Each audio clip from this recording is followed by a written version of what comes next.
गुरु जी प्रणाम। चरणों में सब बार बार आपके हमारा कोटि कोटि प्रणाम। आपसे मुझे मन के बारे में, कुछ लोग कहते हैं कि मन की चंचलता है, मन चंचल है, कुछ लोग कहते हैं मन स्थिर है, पर मानसिकता के चलते उसके गुण के लोग चलते लोग चंचल मानते हैं। इस बारे में आपका क्या कहना है?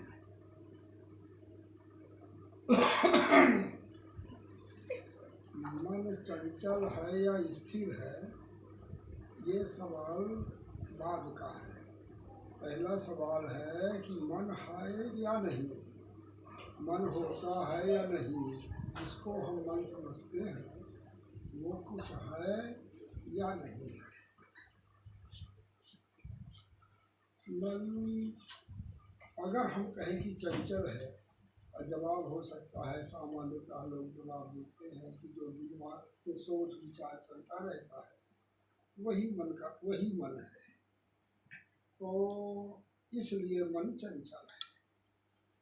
पर जब हम सोते हैं, स्वप्नावस्था में होते हैं, तो उसको हम स्वप्न के रूप में चित्रात्मक रूप से देखते हैं। इसको मान लिया कि मन का विचार है, इसलिए मन चंचल फिर भी है। लेकिन जब हम गहन निद्रा में चले जाते हैं तो वहाँ विचार नहीं रह जाते, तो मन फिर चंचल नहीं रह जाता, मन स्थिर हो जाता है। तो सवाल ये है कि जब हम गहन निद्रा में चले जाते तो मन होता है कि नहीं होता है? जी, जिंदगी में मन है ऐसा लोग मानते हैं, लेकिन उदाहरण के रूप में ये धरती घूम रही है ऐसा वैज्ञानिक कहते हैं, वैज्ञानिक रूप से सिद्ध किया, लेकिन धरती हमको स्थिर दिखाई दे रही है। मन हमको चंचल दिखाई दे रहा है, पर क्या वो चंचल है? या मन सोते में स्थिर दिखाई देता तो क्या मन स्थिर है? अब सवाल है कि ये मन है क्या, जिसके बारे में बड़ी चर्चाएं हैं कि मन है।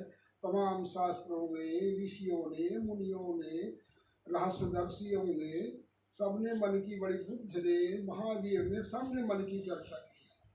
लेकिन ये मन है क्या? दत्तात्रेय भगवान का एक श्लोक है, मनो वै गगनाकारम मनो वै सर्वतोमुखम मनोतीतम मनः सर्वम न मनः परमात्मा। मन गगनाकार है, आकाश के आकार का है, अनंत है। मन सर्वतोमुख है, सभी जगह उसका मुख है। मन के बाहर भी मन है, मनोतीतम मन के बाहर भी मन है जी, लेकिन परमार्थतः न मना। लेकिन वास्तव में मन होता ही नहीं है, मन है ही नहीं। अगर मन गगनाकार है, सर्वत्र व्यापक है, तो चंचल कैसे हो सकता है? जी, सर्वतोमुख है तो चंचल कैसे हो सकता है? वो न चंचल होता और न ही स्थिर होता। मन जैसी कोई चीज ही नहीं होती।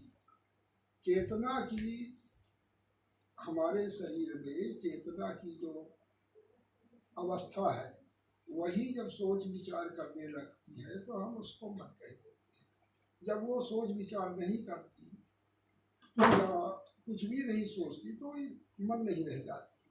तो या तो मन होता है या नहीं होता। होता है तो उसको आप चंचल भी कह सकते हो, स्थिर भी कह सकते हो, पर वास्तव में मन होता नहीं है। चेतना की एक, जैसे पानी की लहर उठती है तो उसको हम अलग से लहर कह देते हैं, लेकिन वास्तव में वह पानी है। चेतना की अवस्था में जब वो कोई विचार चलते हैं तो उस छोटे से समय के लिए हम उसको मन कह देते हैं। वास्तव में मन जैसी कोई चीज होती ही नहीं है। संपूर्ण शरीर में एक एक रोए में चेतना भरी हुई है। वही चेतना जब सोच विचार करती है तो उसको मन कह दिया जाता है। वही चेतना जब स्थिर हो जाती है उसको बुद्धि कह दिया जाता है। वही चेतना जब प्रगाढ़ रूप से अपने को समझने लगती है उसको अहंकार कह दिया जाता है। ये छोटे छोटे विवेक, छोटे छोटे विचार, ये सब मिलके चेतना की समग्रता में समाहित हो जाते हैं। वास्तव में चैतन्य ही सब कुछ है, चैतन्य के अलावा कुछ भी नहीं है। ये शरीर भी हमारा चैतन्य का ही संघनित रूप है, कंडेंस्ड रूप है।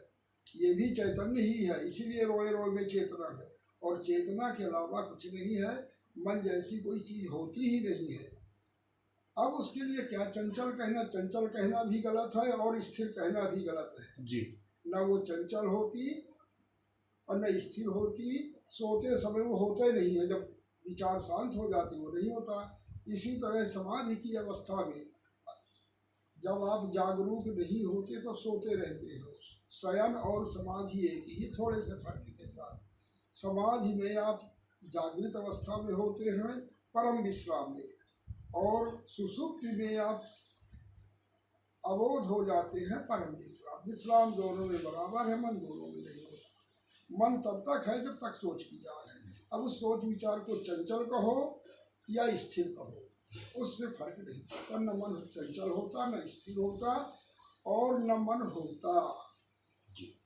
और अगला प्रश्न है गुरु जी, आपने कहा कि हर चीज चेतना है या चैतन्य है। चेतना का और सोच विचार, चूंकि वास्तविक जो साधारण जीवन है उसकी जितना हम लोगों का अनुभव है उसके ऊपर सोच विचार का फिजिकली, बायोलॉजिकली और नैतिक रूप में भी मन पे बहुत असर, मतलब शरीर पे बहुत असर पड़ता है। हम कुछ सोच लेते हैं, शरीर रोमांचित हो जाता है, आराम मुद्रा में चला जाता है। इस तरह करके विचार और चेतना का क्या संबंध है? विचार और चेतना, चेतना समग्रता है और विचार उसका एक छोटा सा लहर टाइप का टुकड़ा। पानी, चेतना समुद्र है और विचार उसके लहरें हैं। लहरें उठती रहती है, उद्यंती घ्रंति खेलंती प्रविशंति स्वभावता। उठती हैं, नाचती हैं, खेलती हैं और उसी समुद्र में समा जाती है। विचार, हमने बताया कि पूरा शरीर भी चेतना है। शरीर चेतना के बाहर नहीं, उसका संगठित रूप है, कंडेंस्ड रूप है। और जब हमारा वो विचार उसको डाइवो करता है तो शरीर उसी तरह गतिमान करने लगता है। विचार भी चेतना है, शरीर भी चेतना है, दोनों ही चैतन्य है। गहन सुसुप्ति अवस्था में शरीर, विचार नहीं होता, शरीर नहीं काम करता। गहन समाधि में विचार नहीं होता, शरीर काम नहीं करता, स्थिर हो जाता है। बीते संवत सहस्र सतासी तजी समाधि तुमने उसका सुना होगा, च्यवन ऋषि के वामी, जीव ने वामी बना ली थी। जी, जी। तो होश ही नहीं था। तो ऐसी दशा में जब मन ही नहीं होता, चेतना जागृत अवस्था में, परिपूर्ण अवस्था में पूरा शरीर चैतन्य होता है, विचार नहीं हो तो शरीर गति नहीं करता। विचार होगा शरीर गति करेगा, क्योंकि विचार और शरीर दोनों जुड़े हुए, अलग अलग नहीं है। दोनों को अलग अलग देखने का जो भ्रम है, वही हमको मन या शरीर या बुद्धि सबको अलग अलग करने की नसीहत देता रहता है। बीच में एक प्रश्न यह आया मन में गुरु जी कि हम एक पैदा होते हैं एक अनजान से बच्चे से, हमारे मन में चेतना और विचार, जैसे आपने कहा अभी कि समुद्र होता है एक चैतन्य, उसके ऊपर जो लहरें आती हैं वो विचार होते हैं। विचार को एक बेस मिला, एक सतह मिला समुद्र रूपी जल का। हमारे विचारों को क्या चेतना की, हम माने की चेतना एक उसको आधार देती है, और यदि आधार देती है तो मन इतना उद्वेलित क्यों रहता है, इधर उधर इतना क्यों खेलता है? न्यू जब बच्चा पैदा होता है तभी से उसका ऐसी संरचना क्यों की जाती है कि उसका मन इधर उधर दौड़े? देखो ऐसा है, बस 1 मिनट ब्रेक लूंगा गुरुजी, काट दूंगा इसको, ऑडिटिंग में चल रही है कि नहीं मैं ये देख लूं। जी 8 बज के बाद। जी गुरुजी। जैसे समुद्र में जब लहरें उठती है जी, तो उसका बेस पानी है और पानी चलायमान होता है। हमारे शरीर की रचना जो हुई है वो 5 तत्वों का एक विचित्र संयोग से हुई है, और उसमें वो 5 तत्व भी चैतन्य है। ऐसा नहीं कि जल भी चैतन्य है, आकाश भी चैतन्य है, वायु भी चैतन्य है, ऊष्मा भी चैतन्य है, और धरती को पुद्गल या पदार्थ कहा गया है। लेकिन वास्तव में उसका जब विस्फोटन करोगे तो वो भी चैतन्य है। चैतन्य से ही मिलकर ये शरीर बना हुआ है। कंडेंस्ड होने के कारण, संघनित होने के कारण ये ठोस रूप में दिखाई देने लगता है।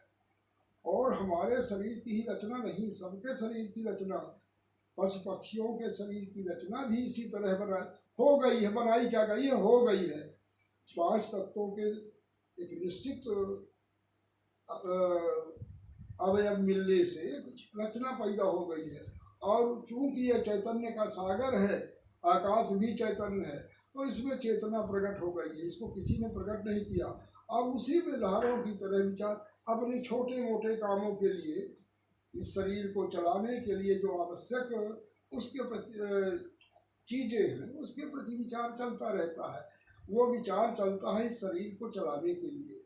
ये शरीर कैसे चलेगा, क्या होगा। आप रात में सोते हैं, अगर पेशाब लगी है तो आपको पेशाब के सपने आने लगेंगे, आपकी नींद खुल जाएगी।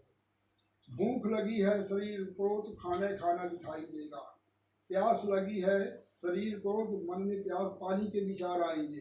शरीर की जरूरत के अनुसार ही विचार आते हैं। अब उसको और आगे ले जाओगे तो कल कोई शरीर को नष्ट करने वाली जो चीज़ें हैं, धन चाहिए शरीर को चलाने के लिए, तो धन के विचार आएंगे, कहाँ से आएगा, कैसे आएगा।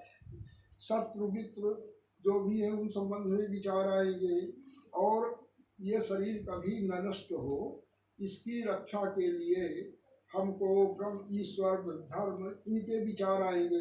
ये विचार सब इस शरीर को चलाने के लिए ही, इस शरीर के द्वारा ही आते हैं, लहरों की तरह। तो आपका ये कहना है कि हम चेतना को ही संघनीभूत रूप है हमारा ये शरीर, हमारा जो भी हम मन कहें, जो भी नाम देते हैं, सब चेतना के ही अवतार है। चेतना के स्तर भी होते हैं गुरु जी की एकमात्र अविवरणीय है चेतना, जिसका विवरण नहीं किया चेतना का कोई स्तर नहीं होता। चेतना चेतना होती है। अब चेतना में यह है, एक बात होती है, सुसुप्ति में चेतना सोती है, जागृत में कितनी जागी है, कितनी सोई है, यही स्तर केवल है। पत्थर में भी चेतना है, अन्यथा परमाणु बम में ऊर्जा न निकलती। जब जिन्होंने कहा है राम सी मैं सब जग जानू, उन्हें पूरे सृष्टि में ब्रह्म सत्यम जगन मिथ्या, शंकराचार्य को सब में चेतना दिखाई देती है। हमें नहीं दिखाई देती क्योंकि हम सोए हुए हैं। हमारा भी जैसे जैसे जागरण बढ़ता जाता है, चेतना का साक्षात्कार अपने आप होने लगता है। और वो पूरे सृष्टि में चेतना ही, क्योंकि संसार पूरा चेतना का सागर है। जैसे तमाम रेडियो तरंगे आकाश में भरी हुई है, हमको दिखाई नहीं देती, सुनाई नहीं देती, महसूस नहीं होती, उस तरह का इंस्ट्रूमेंट लगाने से वो हमको अनुभूत होने लगती है। इसी तरह जब हम भीतर से जागृत होने लगते हैं, हमारा जागरण बढ़ता जाता है, तो चेतना के तमाम स्वरूप हमको दिखाई देने लगते हैं। फिर समस्त चेतना, अनंत चेतना के हमें दर्शन होते हैं, उसी को हम परमात्मा कहते हैं। ये चेतना के जो स्तर आपने बताया कि सामान्यतया एक स्तर उसके लिए होता है जो चैतन्य हो जाता है, जो नहीं होता सामान्य प्राणी है, उस चेतना की तरफ आपके हिसाब से कैसे बढ़े? अगर वो बढ़ना चाहेगा तो उसके लिए गुरुओं ने अनेकों विधियां बनाई हैं। किसी गुरु के सानिध्य में उन विधियों के द्वारा अनुकरण करते हुए, जैसे कोई सो रहा है तो उसको जगाने के लिए बाहर से कोई, अपने से वो नहीं जगेगा, बाहर से पानी डालोगे, बाहर से नुस्खी डालोगे, बाहर से जब झंझोड़ोगे, उसके कंबल खींचोगे। जिस तरह से गुरु ये प्रयास करता है, तो ये जो कोई जागृत गुरु जब होता है तो वो अपने शिष्यों को विभिन्न तरह की विधियों द्वारा उसको जगाने का प्रयास करता है। और उसी प्रयास के चलते जागृत गुरु के बहुत सारे शिष्य जागृत हो जाते हैं। और जागृत गुरु के अभाव में, ऐसा नहीं कि जागृत गुरु नहीं मिला है तो जागृत नहीं हो सकते हम, अपने आप भी नींद टूट जाती है।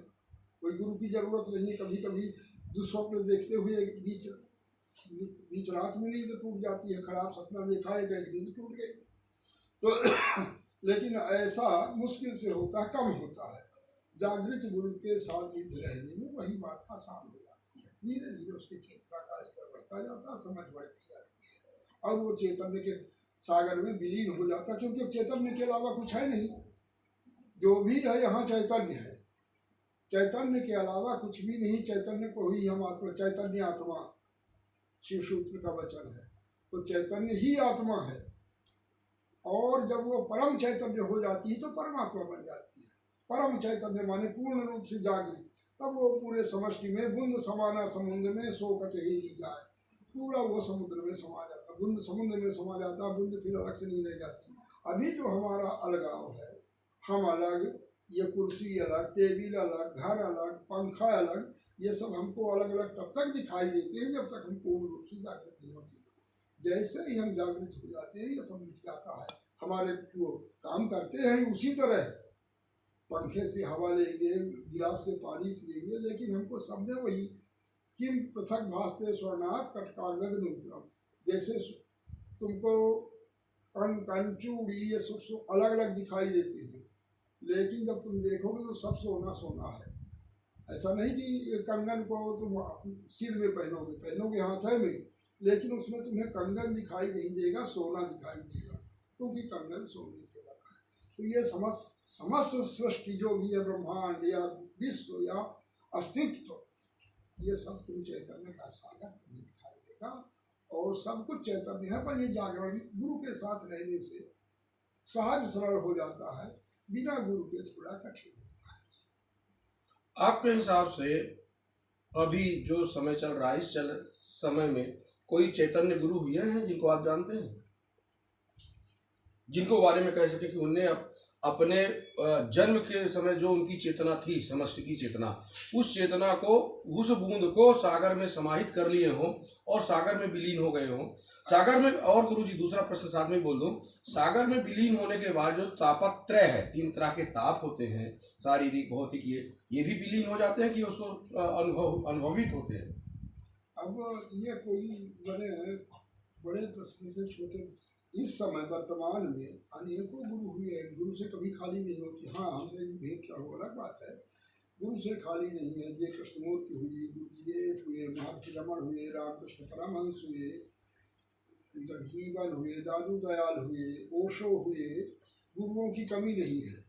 अब किस गुरु के, जागृत गुरु के हम संयोग से निकट पहुंच गए, वो जरूरी है। हम खोजेंगे तो गुरु मिल जाएंगे, नहीं खोजेंगे, हमारी खोज अधूरी रहेगी, कुनकुनी रहेगी, तो नहीं मिलेंगे। दूसरी बात, ये तापत्रय सबको महसूस होते हैं। शरीर के जो गुण हैं, लक्षण है, चेतना जो कंडेंस सबके शरीर में है, उसको बुखार आएगी तो उस गुरु को भी लगेगा, उसको कांटा लगेगा, दर्द उसको भी होगा। और अब वो ये जानता है कि दर्द, कांटा और शरीर अलग अलग नहीं है, वो तीनों एक है। उसमें इतना ऐक्य हो जाता है कि दर्द उसको भी होता है, बुखार चढ़ती दवाई वो भी खाता है बुखार उतारने की, क्योंकि बुखार दवा से उतरेगी। लेकिन वो जानता है कि दवा, बुखार और शरीर सब एक है, ऐक्य है। उस ऐक्य में वो रमण करता है और बाकी संसार के सारे काम करता है उसी तरह, जिसे एक साधारण मनुष्य। अब वो इसीलिए वो पहचान में नहीं आता। अच्छा, तो जो ठीक, अगला प्रश्न ये है कि आपका ये कहना है कि चेतना जब एक बूंद सागर में मिल गई तो फिर सागर ही होता है, बूंद नहीं होती, बूंद खोज नहीं सकते।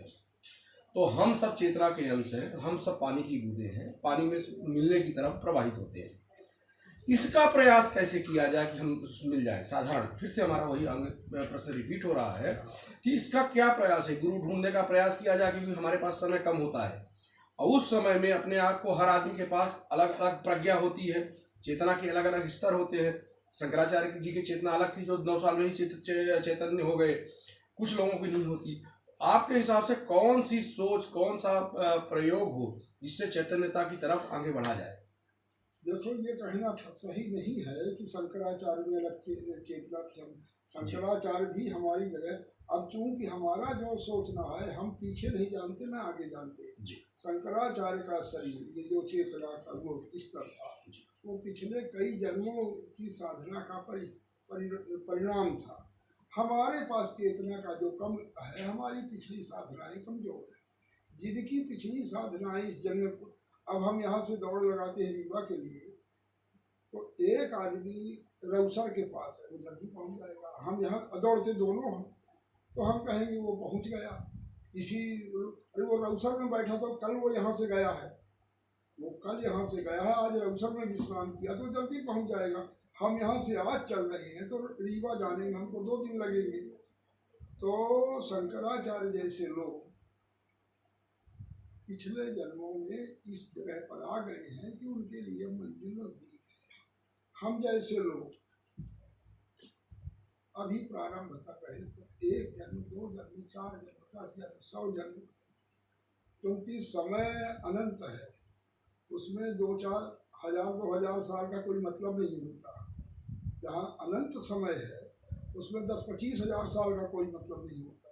लेकिन हमारी जो सिकुड़न है वो हम सब इसी जन्म में सोच रहे थे कि सब कुछ हो जाए, तो इसी जन्म के लिए हम तो रौ से भर जाते हैं।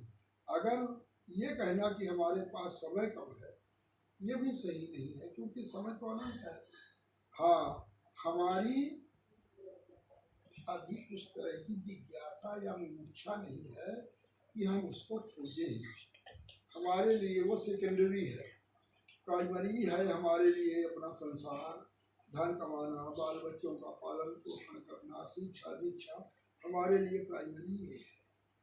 और ये हमारे लिए सेकेंडरी है कि टाइम बचेगा तो ये भी कर लेंगे। कहानी तुमने सुनी होगी कि राजा सगर के लड़कों को जब कपिल मुनि ने भस्म कर दिया, तो उसके बाद उनके लड़के जो हुए उन्होंने राज्य भोगा। राज्य भोगने के बाद फिर तपस्या किया कि गंगा जी को ले आए। गंगा जी 3-4 लोगों ने ऐसा किया जी, 3-4 पीढ़ी तक गंगा जी नहीं आई, लेकिन भगीरथ ने कहा राज्य बाद में भोगेंगे, गंगा जी हमारा पहला लक्ष्य है, तो गंगा जी को भगीरथ ले आया। तो सवाल ये है कि सामान्य जन अभी कहाँ खड़ा है, चेतना के किस स्तर में, उसका लक्ष्य क्या है। नचिकेता की कहानी तुमने पढ़ी होगी कठोपनिषद में, कि नचिकेता जब यम के पास पहुंचता है तो यम उससे 3 वरदान मांगने को कहते हैं,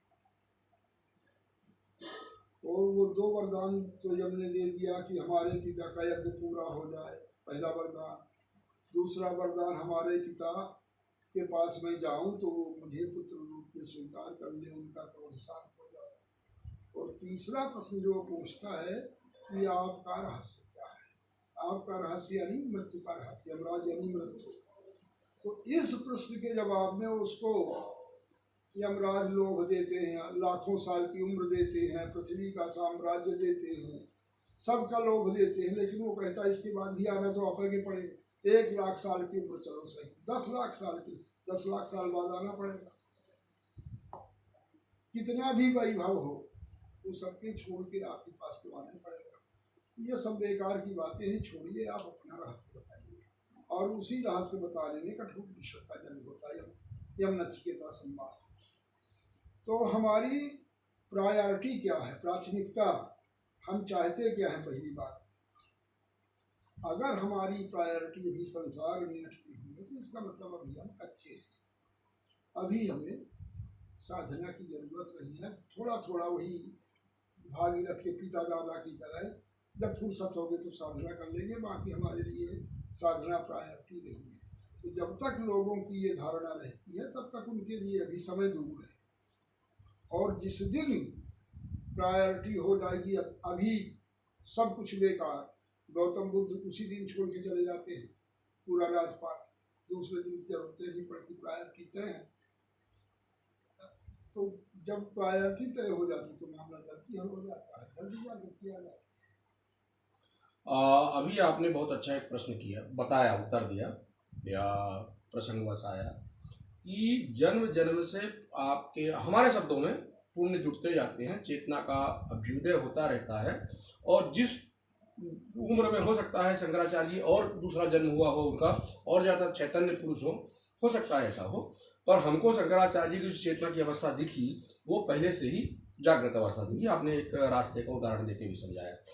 आपके हिसाब से पुनर्जन्म होता है क्या, और पुनर्जन्म में वही चेतना बार बार होती है क्योंकि एक बार बूंद में समाई कि नहीं समाई, बीच में रह गई, इस बारे में, पुनर्जन्म के बारे में बेसिकली प्रकाश। अब ये देखो, पुनर्जन्म के बारे में हिंदू मनीषा, बौद्ध मनीषा और जैन मनीषा पुनर्जन्म के सिद्धांत को स्वीकार करती है जी। इस्लाम, यहूदी, ईसाई ये मनीषा स्वीकार नहीं करती जी। अब होता है कि नहीं होता, पुनर्जन्म किसका होता है, और इसको इस तरह तुम ले सकते हो कि जैसे ये बल्ब में लाइट जल रही है जी अब ये बल्ब लाइट दिखा रहा, अभी बटन बंद कर दो जी तो क्या इस बल्ब में जो लाइट जल रही वही लाइट आएगी? वही लाइट आएगी या दूसरी आएगी? जी बोलो कौन सी लाइट आएगी? दूसरी है। दूसरी आएगी। वो लाइट गई कहीं, जी अब कहाँ प्रकट हुई वो लाइट? जी इसी तरह वो चेतना कहाँ प्रकट हुई जो अभी तक थी, तो निश्चित नहीं कि कहाँ प्रकट होगी, है ना? पर जहाँ प्रकट होगी वहाँ वो वहीं से शुरू करेगी। इसलिए हिंदुओं ने, खासकर ब्राह्मणों ने, विवाह को इतना वो बनाया था कि किस कुल में किस लड़की से किस तरह का विवाह करना है ताकि जो संतान निकले वो जहाँ तक, अब ये पुनर्जन्म को इसको भी ले सकते हो, ताकि वो संतान जो निकले कि उस संतान में हम ही हैं, हमारी ही एक कोशिका बढ़ के उतने बड़ा संतान बनी है। पुनर्जन्म को तो विश्व रूप में भी ले सकते हो कि पुत्र के रूप में हमारा पुनर्जन्म हो गया है, वो पुत्र में हम जीवित हो गए, ये शरीर गया उसमें नया शरीर आ गया। तो जहाँ तक हमने साधना करी है वहाँ से ये लड़का प्रारंभ कर दिया। इसलिए जिनके बाप साधक रहे होंगे जिस कुल में जैसा, इसके पुनर्जन्म की अवधारणा को इस रूप में भी ले सकते हो, क्योंकि हमारे शरीर का ही एक कोशिका इतना बड़ा शरीर धारण करती है। इसीलिए तुमने देखा होगा चेहरे, मोहरे, बोल चाल, सोचने का ढंग अपने पुरखों की तरह ही लोगों का होता है। वही पुनर्जन्म है। ऐसा नहीं कि ये चेतना जाके दूसरी जगह जन्म लेगी, हमारी ही चेतना, क्योंकि वो जो एक कोशिका शुक्राणु जाता है वो भी चैतन्य होता है, वही चेतना। अब उसमें चाहे चेतना चाहे इतनी हुए, इतने बड़े शरीर में चेतना उतनी नहीं होती, वही चेतना जाके उसमें डेवलप हो जाती है शरीर में। तो हमारा पुनर्जन्म हमारे बच्चे के रूप में होता है। तो हमारे पुरखों ने जो इसको इस रूप में, जो हमारे पुरखों ने जो साधना की, वो यहाँ से हमको आगे बढ़ाना पड़ता है। हम उसी की ही अगली कड़ी, अपने आप में हम कुछ नहीं खास। इसीलिए अपने अहंकार को कम करने के लिए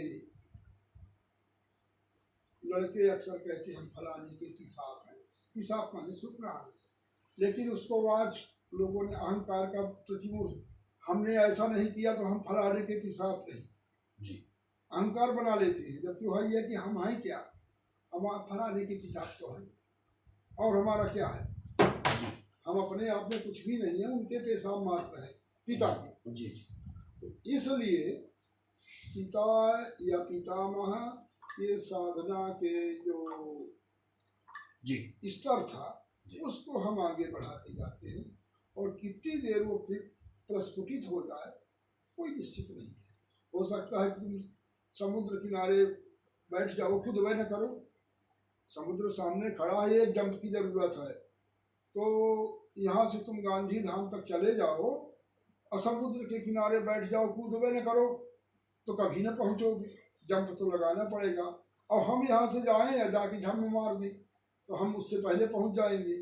इसलिए इस सब मामले में कुछ भी निश्चित नहीं है, साधना ही एक मात्र या अध्ययन। साधना का मतलब नाक दबाने नहीं, साधना का मतलब अध्ययन भी होता है, अंडरस्टैंडिंग होती है, समझ होती है, ये अध्ययन होता है। ये सारी चीज़ें एक समझ विकसित कर देती है, तो वो समझ कभी भी विस्फोटित हो जाती है और उसी दिन तुम बुंद समाना समुद्र में हो जाते हैं। ठीक गुरु जी, आज का प्रोग्राम खत्म करते हैं। कल हम आपसे चर्चा करेंगे द्वैत और अद्वैत के बारे में। धन्यवाद। बंद करिए वीडियो। बंद कराने की